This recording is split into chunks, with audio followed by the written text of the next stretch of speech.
pessoal, bem-vindos a mais uma sessão Trashback da Trasheira Violenta. Eu sou Osvaldo e hoje vamos falar de Cujo, de 1973. Cujo é provavelmente a história de cachorro assassino mais conhecida que tem por aí, e eu acho que ele pode ser considerado um creature feature, né, que são esses filmes de terror com animais. O filme foi inspirado em um livro do Stephen King, também chamado Cujo, de 1981. Eu já conhecia a história, mas eu nunca tinha visto o filme porque eu gosto de ler o livro primeiro. Eu nem sei se eu devia estar falando de Cujo agora, porque vai lançar daqui a pouco o remake ou o reboot, sei lá, do Cemitério Maldito. E eu devo fazer uma trashback do filme do Cemitério Maldito na semana que vem. Então vai ficar uma dobradinha de filmes dos anos 80 e Stephen King com animais aqui na trashback. Mas eu não ligo, vamos nessa e vai ser isso mesmo. É difícil dizer que Cujo é uma das histórias mais conhecidas do Stephen King, porque ele já fez tanta coisa que é considerada clássica hoje em dia, que é difícil dizer onde que Cujo se encaixa nessa analogia toda. Mas eu acho que a história de Cujo é bem conhecida, assim. É um São Bernardo raivoso que prende uma mulher e o filho dela dentro do carro. É aquela clássica história de situação limite. Você vê a mulher ali naquela situação e você se coloca ali, o que eu faria nessa situação?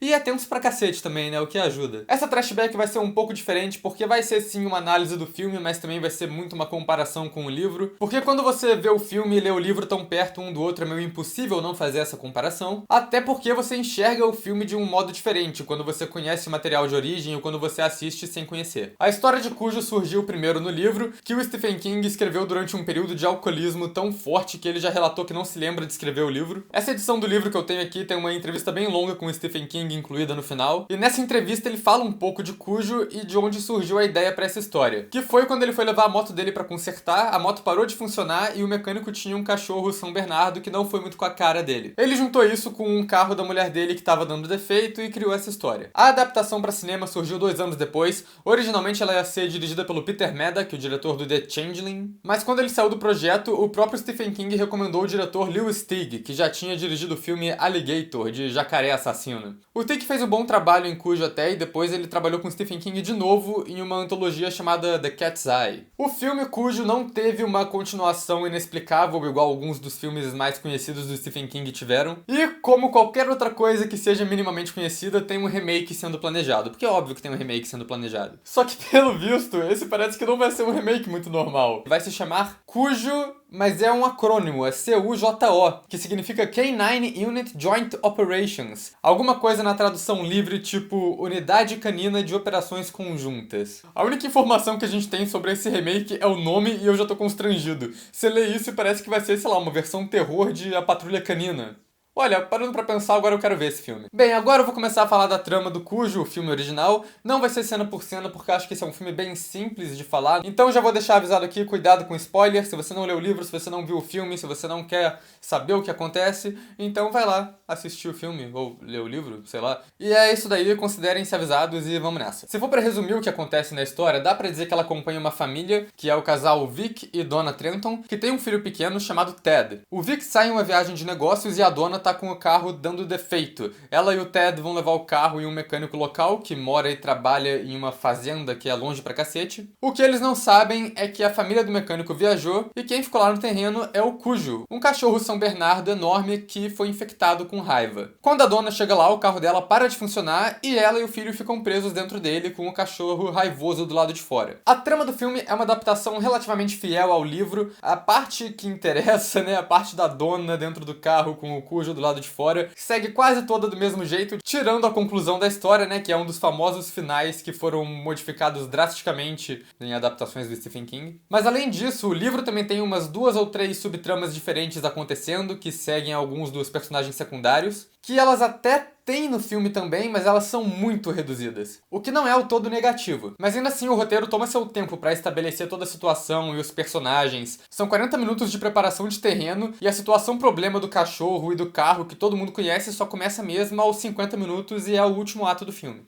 O roteiro começa com uma escolha perfeita de cena inicial, que é quando o Cujo contrai raiva. Ele é mordido por um morcego enquanto caça um coelho e fica preso num buraco. É engraçado que essa cena começa bem feliz, parece até que vai ser um filme do Beethoven a primeira vez que você vê o cachorro. Mas no momento que ele entra na caverna, a música muda e fica estranho o clima do negócio. A direção do Lewis Teague é bem frenética, tem muito movimento de câmera o filme inteiro. Nesse começo tem vários pontos de vista do cachorro perseguindo o coelho, que são uma correria só. Mas o que eu acho mais legal que ele faz com a câmera ao longo do do filme é como ele rodeia os personagens em algumas cenas, vai indo de um lado pro outro, quase como se ele fosse um predador observando eles ali. Mas ele também é versátil na direção. Tem as cenas de ataque do Cujo que são uma porrada de corte rápido seguido e a câmera bem imperativa, mas também tem uns planos mais longos, com mais suspense. Acho que a mais destacável é quando o Joe Camber, o mecânico, descobre o corpo do Gary, o amigo dele que o Cujo matou. Também tem alguns outros momentos de técnicas bem criativas no filme. A cena que apresenta o Ted mostra ele indo dormir, mas ele tá com medo do escuro. Tem um lance de perspectiva muito bom, que quando a luz está acesa tem um plano da cama numa distância normal, mas quando ele apaga a luz o plano muda pra mostrar a cama longe pra cacete, pra mostrar como ele tem medo daquilo. E logo depois disso, quando ele corre pra cama, tem aquela técnica de mostrar o personagem correndo o mesmo trajeto em uns 4 planos diferentes pra deixar a distância desse trajeto bem maior do que ela é de verdade. Eu acho bem sagaz o modo que é feito também, porque a cena não tem nenhuma fala. Você entende tudo o que tá acontecendo só pelo modo como ela é feita e pela expressão do ator. Outra coisa que fazem bem nesse filme é como eles colocam o posicionamento dos personagens e objetos em cena pra significar o que tá acontecendo ali. Eles usam umas janelas pra separar o Vic e a Donna em uma cena de jantar que tá mostrando o distanciamento do casal. E quando o Steve Camp, que é o amante da Donna, tá fingindo ser o amigo do Vic, ele conversa com ele com uma raquete de tênis tampando a cara, que eu interpreto como um sinal de que ele tá sendo desonesto por trás de uma máscara ali. Pode ser porque o ator tinha uma espinha na cara ou alguma coisa assim? Até pode. Aí tem os trouxas aqui que fica caçando cabelo em ovo na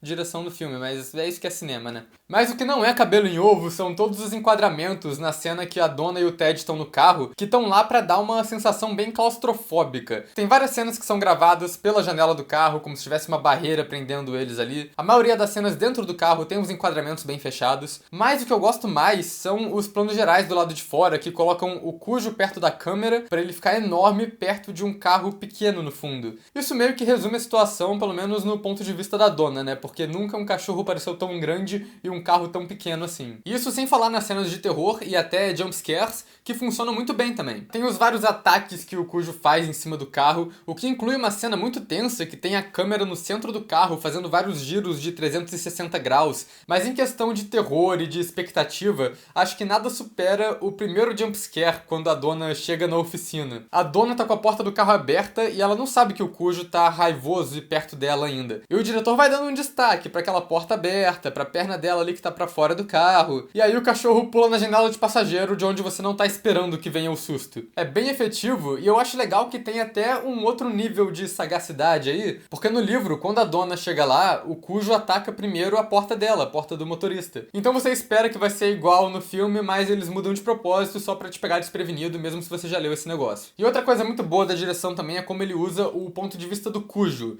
de alguns jeitos diferentes. Tem um uso mais prático do ponto de vista, quando a Donna tá socando a porrada no cachorro com um bastão de beisebol, eles mostram na visão dele, pra eles economizarem nos efeitos, né, de ter que fazer um cachorro sendo atingido com um bastão de beisebol. Mas o ponto de vista dele também é muito implícito em outras cenas. Tem a cena que o Joe Camber tá chamando o amigo bêbado, Gary, pra viajar, e a cena é toda feita com os ângulos de baixo pra cima, meio que na visão do Cujo que tá ali, tirando por um plano que é feito de cima pra baixo, mas eu acho que ele tá ali só pra enquadrar os dois homens e o cachorro no mesmo plano mesmo. Mas outra coisa que tem muito destaque, que faz parte desse ponto de vista do Cujo, é a edição de som do filme. Porque quando a doença vai avançando no Cujo, ele vai ficando cada vez mais sensível aos sons em volta dele. Essa cena na casa do Gary, particularmente, tem muita ênfase em cada porrada, cada latinha que eles jogam, um prato que eles colocam na mesa. Todo o som que os personagens fazem é bem destacado. Mas a produção usa muitos modos diferentes pra fazer o Cujo ser um cachorro assassino ameaçador. Que parte dos sons que o Cujo faz, os grunhidos e rugidos, são adicionados na pós-produção, e isso acaba fazendo toda a diferença. Mas a real é que os São Bernardos usados no filme estavam se divertindo tanto na produção, que em muitas cenas eles tiveram que amarrar o rabo deles pra não ficar balançando, e não dava pra ser muito ameaçador assim, né? Tem até um plano que eles esquecem de fazer isso e o cachorro aparece abanando o rabo. E uma cena que ele tá prestes a atacar o cara ainda por cima. E eu acho bem adorável como nessa cena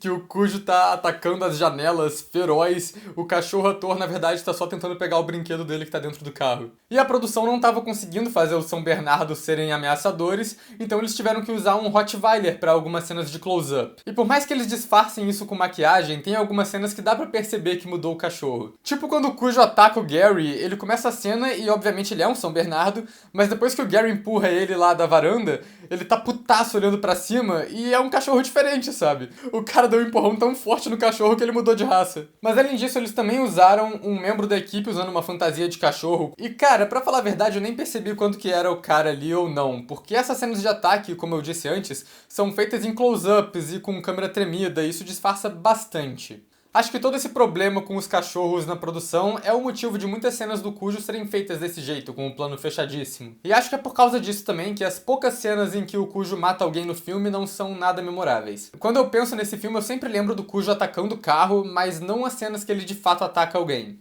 O filme até tem uns efeitos de sangue bem feitos, mas eles passam bem rápido. Acho que um dos maiores trabalhos do departamento de maquiagem é passar o efeito da desidratação na Dee Wallace e na criança. Mas a melhor maquiagem do filme realmente é a que tá nos cachorros. Tá sensacional e ficou bem icônico e assustador o visual do São Bernardo coberto de sangue, baba e gosma. Eu já vi relatos de gente que assistiu esse filme quando criança e ficou com medo de cachorros por um tempo depois, e eu acho isso bem plausível, porque alguns desses visuais são bem pesados. Mas então, agora vamos falar de atuações. Eles arranjaram um bom ator mirim, apesar de algumas cenas específicas ele parecer um pouco falso, sabe, mas não incomoda. Mas quem tá sensacional no filme mesmo, isso é óbvio, é a Dee Wallace. Ela foi uma das grandes atrizes de terror e ficção científica dos anos 80 e 90, mas eu acho que esse papel em Cujo é um dos melhores momentos dela. Você até consegue ver a linha do pensamento da personagem do livro ali pela cara dela. E cara, eu vou falar que quem eu acho que tem seus momentos ótimos nesse filme também, em questão de atuação, são os cachorros. Porque no livro tem trechos com o ponto de vista do Cujo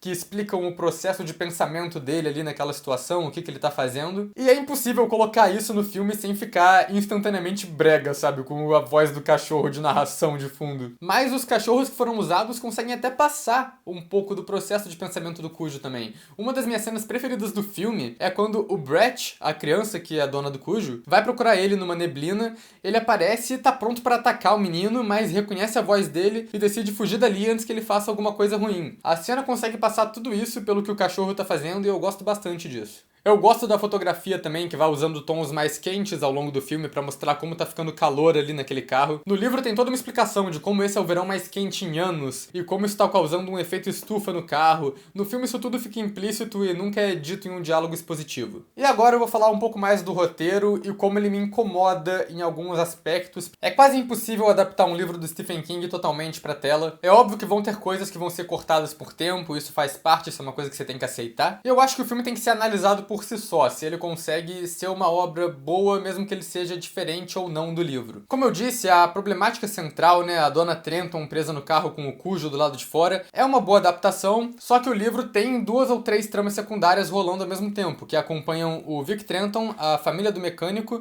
e o Steve, o amante. E esses eventos têm uma relação com a trama principal, porque são uma sequência de pequenas ações que acabam dificultando a situação da dona. Eu acho que o maior problema do filme é que ele prepara todas essas vertentes, todas essas subtramas no começo da história, mas aí depois ele resume tudo muito rápido, ele abandona alguma dessas tramas na metade do filme. A primeira dessas, que eu acho que foi lidada da melhor maneira no filme, é da Charity e Brett Camber, que são a família do mecânico, que são os donos do Cujo. No livro tem muito destaque pro personagem da Charity, como ela tá presa em um relacionamento abusivo, ela morre de medo do marido, faz um esquema todo pra conseguir levar o Brett em uma viagem porque tá com medo dele ficar igual o pai. E o livro ainda acompanha os dois nessa viagem que eles fazem, mostrando esse drama interpessoal deles. O filme corta quase tudo isso da trama, o que pra mim foi a escolha certa do que fazer. Se tivesse deixado esse drama todo, ia ser só desnecessário e ia zoar o ritmo do resto do filme. A segunda subtrama é o Vic Trenton tendo que ir em uma viagem de negócios. Ele é um publicitário que criou um comercial para uma marca de cereais, mas deu merda em um dos produtos, um monte de criança passou mal, e a culpa caiu em cima da figura do professor dos comerciais. A empresa chama o Vic e o sócio dele para uma reunião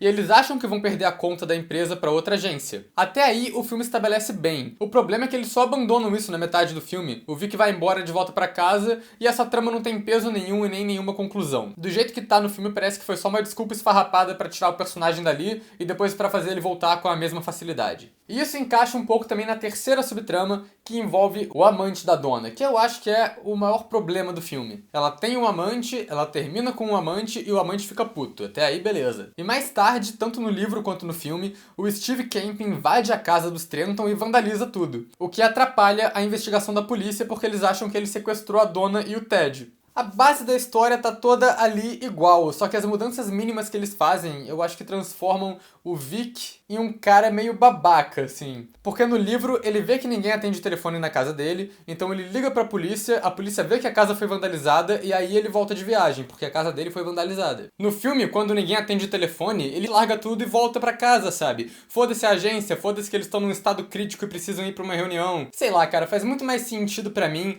ele voltar de viagem porque a casa dele foi vandalizada do que porque ninguém atendeu o telefone. E é meio bizarro também, porque se ele volta pra casa antes de saber do vandalismo, não tem nem motivo pra ter o vandalismo no filme. Dava só pra ele voltar pra casa, perceber que a mulher e filho dele estavam desaparecidos e chamar a polícia, que a história segue a mesma. Mas o pior é que todas essas tramas acabam sendo ignoradas no final mesmo assim, porque o filme escolhe acabar com o Vic encontrando a Donna e o Ted na oficina depois que ela mata o Cujo. O filme meio que só acaba, não tem a conclusão do que acontece depois. Você não sabe o que aconteceu com a agência do Vic, você não sabe se o estranhamento entre ele e a dona foi resolvido, se ele perdoou ela por ter traído ele. Acho que se fosse pra ignorar tudo no final assim, então não precisava detalhar tanto no começo. Aqui no canal a gente costuma falar, esse filme podia ter uns 15 minutos a menos, cujo pra mim é o contrário, eu acho que é um filme que podia ter uns 15 ou 20 minutos a mais, que acrescentaria mais na história. Acho que a última coisa que tenho pra falar é da mudança mais drástica do filme pro livro, que é o final da história, né? Porque no livro o Ted morre de desidratação, mas no filme tem um final mais feliz e ele sobrevive. E o filme faz isso bem, porque são cenas bem tensas no final. A dona tentando reviver o filho com respiração boca a boca. E uma que eu acho mais legal ainda é a dona, depois de ter saído do carro e matado o cachorro, percebendo que tá presa do lado de fora, porque uma porta do carro tá amassada,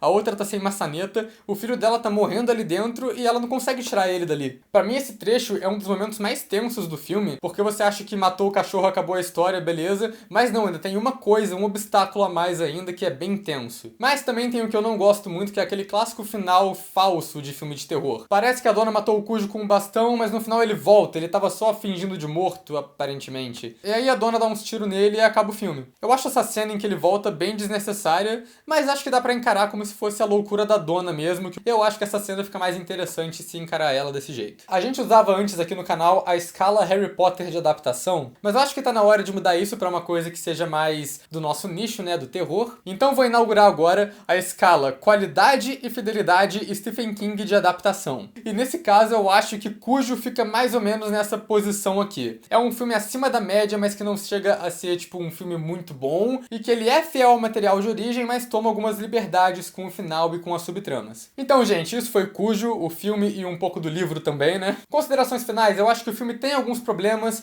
principalmente em questão de roteiro e das estranhezas que acontecem quando você adapta um livro desses. Não acho que ele seja um filme tão grandioso assim, mas é uma boa pedida para filmes de adaptação do Stephen King. As cenas que ele tem que fazer certo, que é as cenas com o Cujo, o cachorro e o carro e a situação extrema ali, ele faz certo. Então é isso que conta. E é um filme que funciona bem no final. Eu sempre recomendo os filmes aqui na sessão Trashback, e esse não vai ser exceção. Recomendo esse filme pros fãs de terror, pros fãs de Stephen King, pros fãs de Creature Feature até, por que não? Pra quem gosta de uma história tensa também, é um filme bem competente e divertido, mas eu recomendo também que se vocês tiverem a chance de ler o livro antes de ver o filme, porque eu acho que o filme fica até melhor se você fazer desse jeito. Então é isso, pessoal. Se vocês gostaram do vídeo, deixem a curtida aí, se inscrevam no canal, comentem aí embaixo filmes e recomendações pra gente falar aqui no canal também. Sigam a gente nas redes sociais, tá tudo na descrição do vídeo. E é isso, pessoal. Até a próxima.